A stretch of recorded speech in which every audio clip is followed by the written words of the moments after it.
रामनवमी। आप सभी को रामनवमी की बहुत बहुत शुभकामनाएं। और आज लास्ट डे है नवरात्रि का। तो आज तो सुबह से मैं वैदिक के साथ ना बस कभी किसी के घर लेके जा रही हूँ, कभी किसी के घर, तो पूरा दिन बिजी था हमारा। और आज ना अभी वैदिक को लेके आई हूँ, शाम हो गई है, 5 बज रहे हैं, तो वैदिक को अभी थोड़ा सा नीचे घुमाने के लिए लेके आई हूँ। और आज मैंने साड़ी पहनी थी रामनवमी पे, और पूजा भी हो गई थी घर की। और सुबह सुबह मैंने भी कान्हा जी की पूजा कर दी थी, भोग लगा दिया था। आज बहुत थक गई थी क्योंकि सुबह से इसके साथ लगी हुई थी, कभी कहाँ जा रहे थे कभी कहाँ जा रहे थे, तो पूरा दिन इतना ज़्यादा। और सुबह खाना भी नहीं खा के गई थी मैं, तो फिर ना एक्चुअली भूख लग रही थी, तो फिर आकर मैंने 1 बजे खाना खाया है। फिर उसके बाद में इसको तो इसने तो खा लिया था, तो मैंने 1 बजे आके खाना खाया था। और फिर उसके बाद थोड़ा सा इसको सुलाया, रेस्ट कराया, और मैं भी फिर थोड़ा सा रेस्ट करा। और फिर उठने के बाद में रूम साफ़ किया, कपड़े समेटे, बहुत सारे कपड़े हो गए थे, तो फिर मैंने ना उनको समेटा। और उसके बाद में जाकर अब मैं फ्री हुई हूँ। आज तो रूम में झाड़ू पोछा भी नहीं किया था, तो वो भी किया मैंने। तो फिर उसके बाद में अब जाके थोड़ा सा रूम क्लीन लग रहा है। तो बस अब मैं आई हूँ। अब मैं सोच रही हूँ 1-2 दिन में ना मैं रूम को भी क्या बोलते हैं जैसे पेंट करूँगी, बिकॉज़ बहुत दिन हो गए हैं। तो मुझे ना पेंट करने में खुद ही मज़ा आता है, तो मैं जैसे पेंटर वगैरह को नहीं मिलाती। मुझे ये सारे काम करने में ना खुद बहुत अच्छा लगता है, तो मैं खुद से करती हूँ ये सारे काम। तो मैं पेंट करूँगी रूम को, डोर्स पेंट करूँगी। आप लोगों को भी बता दूँगी कि कैसे घर को खुद ही पेंट कर सकते हो। छोटा हाउस है तो अपने आप पेंट कर सकते हो, आपका पेंटर का खर्चा बच जाएगा। तो मैं आप लोगों के साथ ज़रूर शेयर करूँगी अगर मैं पेंट करती हूँ तो।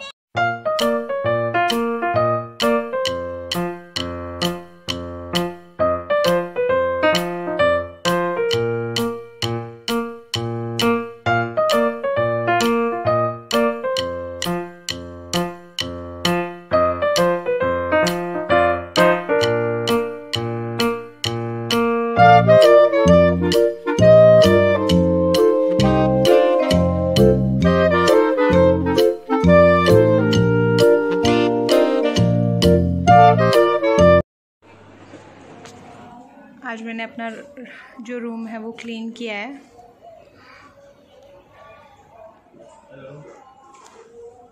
एक्चुअली मेरे रूम का ना लुक तब आता है जब ये वाला डोर बंद होता है, ये डोर खुला होता है तो पूरा पता ही नहीं चलता क्या है। इस तरीके से है। और ये मैंने बेड के नीचे ना लाइटिंग लगाई हुई थी इस तरीके से। तो ये मेरे रूम का लुक है।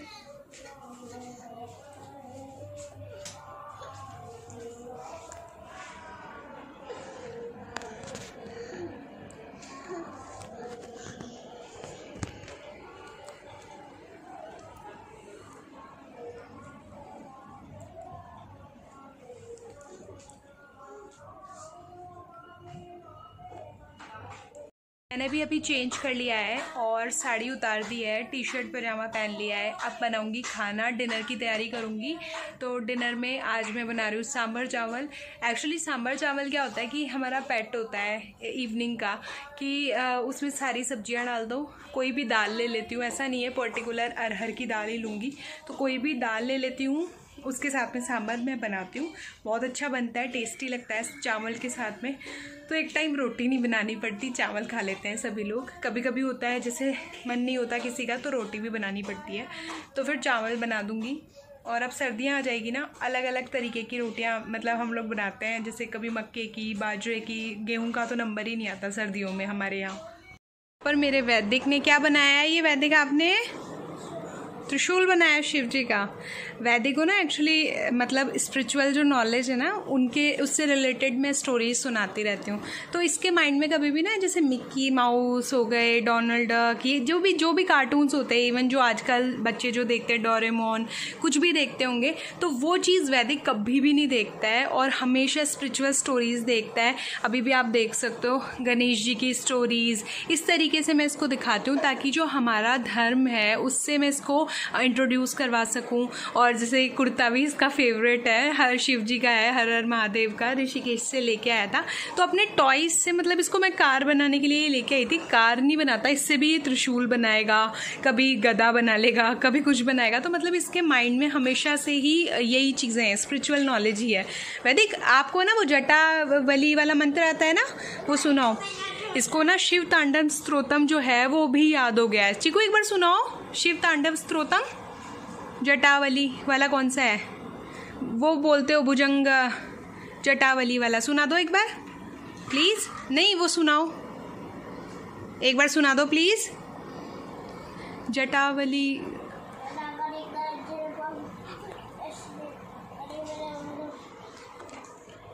तेज बोलो थोड़ा।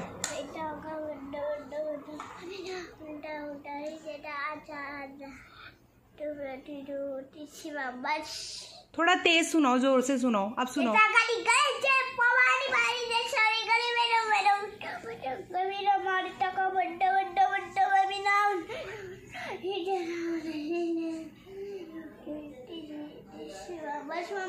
आगे आगे शिवा शिवा, और वो वाला भी सुना दो, आदि अनंत शिव। आदि अनंत शिव शिव शिव शिव शिव शिव शिव शिव आदि अनंत शिव। चिको वो शिव जी कौन सा डांस करते हैं जब गुस्सा हो जाते हैं? तांडव डांस, तांडव नृत्य करते हैं। और फिर मतलब क्या और क्या बोलते हैं शिव जी? इसको पानी के लिए करके अपनी कौन सी आई खोल लेते हैं? रेवाड़ी गाजे खोल दे। उसको कौन सी आई बोलते हैं? कौन सी? तीसरी आई, तीसरी आंख, थर्ड आई है ना।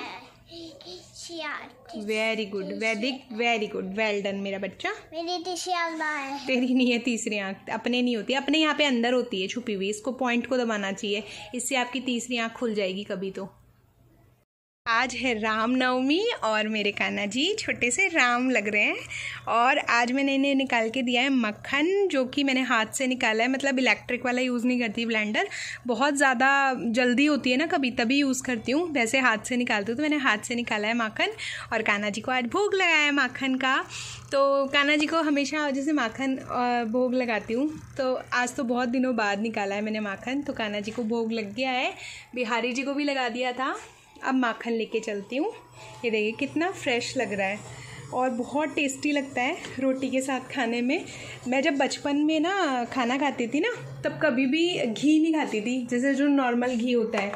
मैं आपको देखो मैंने इस तरीके से इतना माखन निकाला था और ये कान्हा जी को मैंने भोग लगा दिया था और ये माखन है। और अब गरम गरम रोटी के साथ खाएंगे, इतना अच्छा लगता है ना, फ्रेश। और मैंने ना आज मेरा इलेक्ट्रिक वाला, एक्चुअली इलेक्ट्रिक वाला तो मैं ज़्यादा यूज़ नहीं करती माखन निकालने के लिए, मैं इस तरीके के बीटर से निकाला है मैंने। आज मेरा वो वुडन वाला मिल नहीं रहा था, जो हाथ से निकालते थे ना, वो माखन वाला नीचे रखा हुआ है। अभी जैसे काम हुआ था ना, थोड़े कुछ ना कुछ होते रहते हैं फंक्शंस, तो इस चक्कर में मैंने नीचे डाल दिया था सफाई के चक्कर में। अब मुझे वापस से ढूंढ के निकालना पड़ेगा। तो शरद ऋतु भादो चल रहा था, तो दूध मंगवा नहीं रहे थे और पता नहीं 2 दिन हो गए हैं कंटिन्यूसली दूध जो है ना हमारा वो बहुत गंदा आ रहा है, फट रहा है अपने आप ही। तो मैंने उनको कंप्लेन की है भैया को, 2 डेज़ हो गए हमको पनीर बनाते हुए। कल भी बनाया था, अब आज भी बनाऊंगी। तो ये देखो इसमें से स्मेल आ रही है मुझे दूध में से, 2 डेज से फटने की स्मेल आ रही है। जैसे फटता है तो स्मेल नहीं आती है खारी खारी सी दूध की, तो वो वाली स्मेल आ रही है। और मैंने जो सूट मंगवाए थे ना वो आ गए हैं, मैं आप लोगों के साथ आज शेयर करूंगी। अभी एक बार खाना बना लूँ, फिर मैं आप लोगों को बताऊंगी कि किस तरीके के बहुत अच्छे सूट आए हैं। और अगर आप लोगों को भी वहाँ से सूट मंगवाने होंगे ना, तो बहुत रीज़नेबल प्राइस है उनका, भैया का। मैंने सूट्स मंगवाए हैं जिनका, तो आप लोग भी बाय कर सकते हो अगर आप इंटरेस्टेड हो तो। वैसे तो मीशो पे आजकल बहुत अच्छी क्वालिटी में बहुत अच्छी रेट्स में सूट्स अवेलेबल है, लेकिन ये जो है वो थोड़े चिकनकारी और लखनऊ स्टाइल में है, तो मैंने बहुत प्यारे प्यारे लगे। तो करवा चौथ के लिए मैंने मंगवाया था और हस्बैंड ने मंगवा के दिए हैं करवा चौथ का और दिवाली का गिफ्ट। तो उन्होंने बोला 2 सूट ले लो एक साथ। साड़ी मैंने नहीं ली बिकॉज मेरे पास साड़ीज़ का ना एक्चुअली इतना सारा कलेक्शन है, मैं खुद सोचती हूँ मैं कैसे पहनूंगी। कम से कम 200-300 साड़ियाँ हैं मेरे पास एट प्रेजेंट यहाँ पे। और जब भी मैं जाती हूँ तो कम से कम माँ दे देती है 4-5 साड़ियाँ, मम्मी दे देती है, चाची दे देती है। तो मेरे इस पर जब भी मैं जयपुर जाती हूँ तो 10-15 साड़ियाँ वहाँ से लेके आती हूँ। तो मेरे पास इतनी सारी साड़ियाँ हो जाती है, मैं खुद सोचती हूँ मैं इतने सारे कपड़े कैसे पहनूंगी। तो मैं भी क्या करती हूँ, जैसे कपड़े मेरे होते हैं ना तो ज़्यादा उनको घिसती नहीं हूँ। जैसे पहन के एक होता है ना, रगड़ के आपने छोड़ दिया फिर वो कपड़ा चिरने लायक है, तो वो चीज़ नहीं करती मैं। तो मैं जैसे 3-4 बार पहनती हूँ, फिर उसके बाद में मेरी सिस्टर्स को दे देती हूँ या किसी ज़रूरतमंद को दे देती हूँ जिसको ज़रूरत होती है। तो मैं कभी भी घिसा हुआ कपड़ा किसी को गिफ्ट नहीं करती, वैसा ही कपड़ा गिफ्ट करती हूँ जैसा मैं खुद पहन सकती हूँ। तो आज मैंने बस अभी दाल चावल बन रहे थे। दाल मैंने बनाई है मूंग की धुली हुई दाल बनाई है, और उसके साथ में मैंने खूब सारी सब्जियां ऐड करके वो सांभर स्टाइल में बनाया है। तो वो एक तरीके का हमारा लाइट डिनर भी हो जाता है और बहुत टेस्टी लगती है। मैं आप लोगों को दिखाती हूँ, दाल बन रही है। अभी मैंने उसका ना प्रिपरेशन कर ली है। यहाँ पर मैंने टमाटर और अदरक काट के रखा है। अगर आप लोग भी, आपके घर में भी दाल चावल खाने के शौकीन है रात में, हमारे यहाँ पर सब लोग दाल चावल खाते हैं रात को। और रात को आप जैसे दाल चावल अगर खाते हैं ना, तो चावलों को आप लौंग जो होती है, लौंग जानते हैं, काली क्लोव, उसमें ही उबालें। तो उससे क्या है, वो जो चावल है ना वो आपको नुकसान नहीं करते, कफ नहीं बनाएंगे आपको। तो उसमें 6-7 आप डाल दें अगर ज़्यादा बना रहे हैं। जैसे मैं बनाती हूँ ना 4-5 लोगों का, तो उस हिसाब से फिर मैं 6-7 क्लोव डाल देती हूँ, जिसकी वजह से उस चावल जो है वो गर्मी नहीं करता, सर्दी नहीं करता, आपको अस्थमा वगैरह की प्रॉब्लम नहीं होगी, दमा वगैरह जो भी होता है, और जुकाम खांसी की तकलीफ नहीं होगी। दूसरा, जो जो दाल बनेगी ना, उसमें मैं अदरक डाल देती हूँ काफ़ी सारा घिस के। तो ये सारा एक तरीके का बैलेंस बना लेते हैं कि जो चावल हम लोग खा रहे हैं उससे हमें कोई प्रॉब्लम नहीं होगी।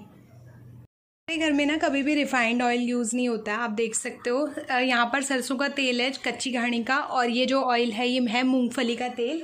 और इस तरीके से पीपा निकलवा के लेके आती हूँ मैं जयपुर से, और ये पूरा कच्ची घानी का है। हाँ, मतलब जो उससे पिसता है ना धीरे धीरे लकड़ी वाली मशीन से, उससे पिसा हुआ है। और हमेशा हम लोग यही तेल यूज़ करते हैं, और मैं इसी में सांभर बना रही हूँ। तो मैंने यहाँ पर तेल डाल दिया है, और तेल आप ना अच्छी क्वांटिटी में यूज़ करो अगर आप दाल चावल बना रहे हो तो, क्योंकि चावलों में आजकल घी लोग नहीं डालते ऊपर से, तो ये चीज़ नुकसान नहीं करेगी अगर थोड़ा सा तेल ज़्यादा लेते हो।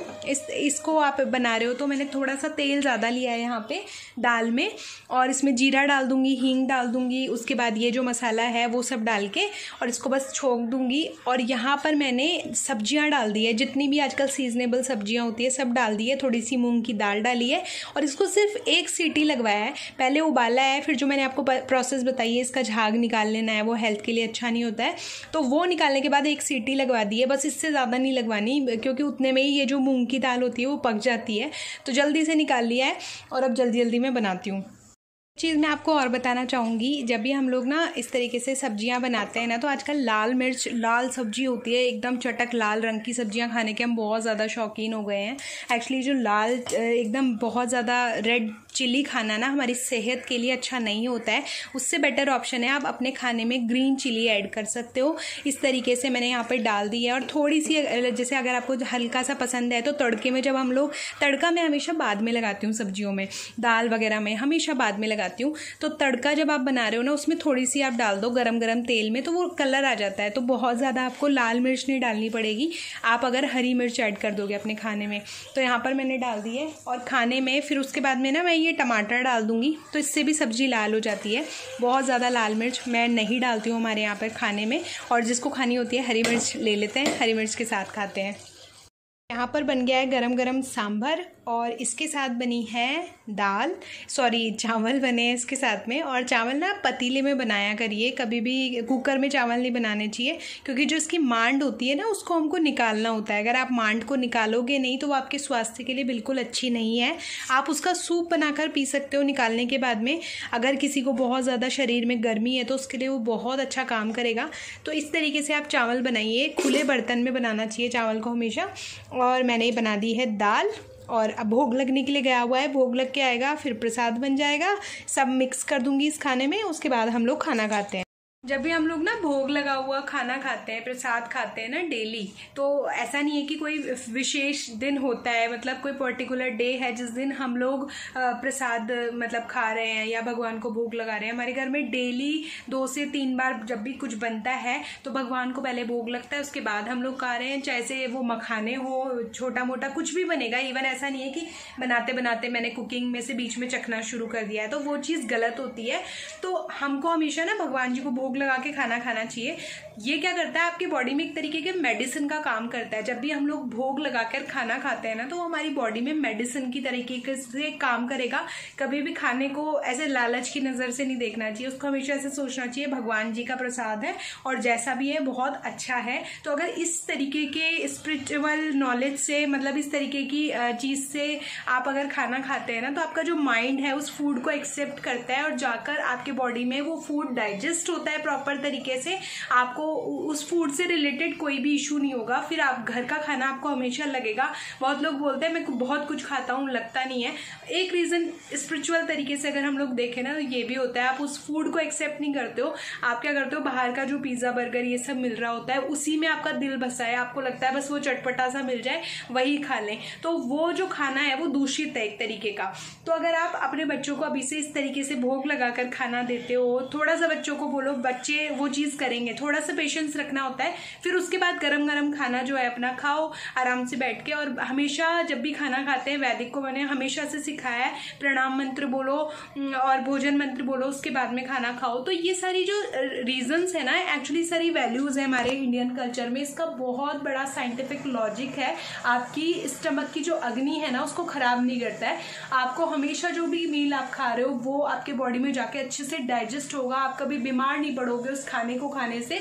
तो कभी भी अगर आपको खाने से कोई प्रॉब्लम हो रही है, आपका खाने में पित्त बढ़ रहा है किसी भी तरीके से, तो एक चीज़ हमेशा ये करनी शुरू करें, अपने फूड को हमेशा नमस्कार करके, अगर आपको मंत्र नहीं आता, हाथ जोड़कर खाना खाना शुरू करें, भगवान को भोग लगाकर खाना खाना शुरू करें। आप देखिए आपकी बहुत सी प्रॉब्लम्स खुद ही ठीक होने लगेगी। आपको कोई भी मतलब डॉक्टर की रिक्वायरमेंट नहीं होगी, क्योंकि भगवान सबसे बड़े डॉक्टर होते हैं और हमने उन्हीं का प्रसाद खाया है, तो हमें कोई नुकसान नहीं होने वाला है। तो अब हम लोग हमारा जैसे भगवान जी को भोग लग जाए, 10-15 मिनट उनका वेट करते हैं, उसके बाद में हम लोग खाना खाना शुरू करेंगे। एक चीज़ मैं ज़रूर अपने बेटे को देती हूँ, वो है ये देसी गाय का घी। ये आता है 2100 रुपये का है। ये थोड़ा सा कॉस्टली होता है। 1 किलो घी की जो कॉस्ट है वो 2100 रुपये है, जहाँ से मैं मंगवाती हूँ।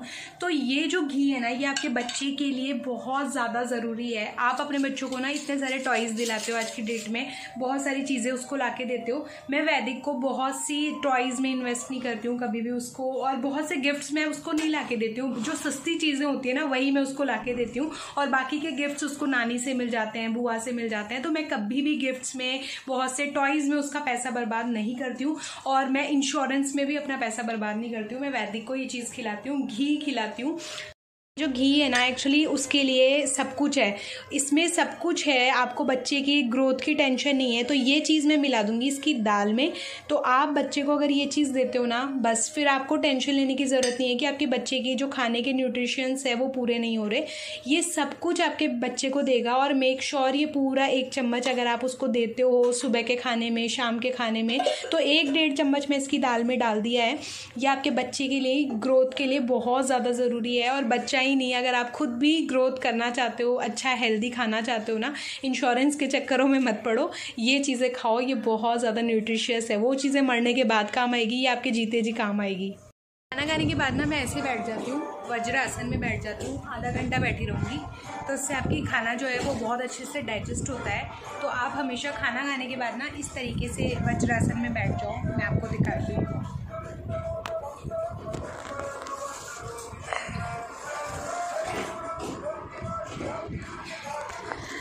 इस तरीके से, मेरा क्या मोबाइल स्टैंड नहीं हो रहा है, तो इस तरीके से आप वज्रासन में बैठ जाओ। दोनों जो पैर हैं उनके जो पंजे हैं उनके ऊपर आपको बैठना है अच्छे से। तो आप आधे घंटे बैठ जाओ। बैठे बैठे मैं एडिटिंग करती हूँ, ब्लॉग एडिट करती हूँ, फिर ब्लॉग पोस्ट कर लेती हूँ, तो मेरा काम भी हो जाता है बैठे बैठे।